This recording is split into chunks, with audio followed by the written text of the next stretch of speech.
বহরমপুরে আমির খান। বহরমপুর শহরের লালদিঘির এক বেসরকারি হোটেলে রাত কাটিয়ে মঙ্গলবার বিকেলে জিয়াগঞ্জের উদ্দেশ্যে রওনা দিলেন আমির খান। তার এক ঝলক পেতে তারকাকে ক্যামেরাবন্দি করতে মোবাইল হাতে অনুরাগীদের ভিড়। দুপুর থেকে ভিড় বহরমপুরের এই বেসরকারি হোটেলের সামনে। এদিন বিকেলেই বহরমপুর থেকে জিয়াগঞ্জের উদ্দেশ্যে রওনা দিলেন আমির খান।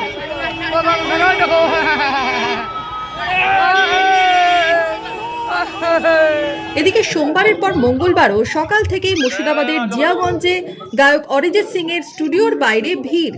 জিয়াগঞ্জে অরিজিতের বাড়িতে এসেছেন অভিনেতা আমির খান। তারই এক ঝলক পাওয়ার জন্য অধীর অপেক্ষায় অনুরাগীরা। ঘন্টার পর ঘন্টা ধরে অপেক্ষা।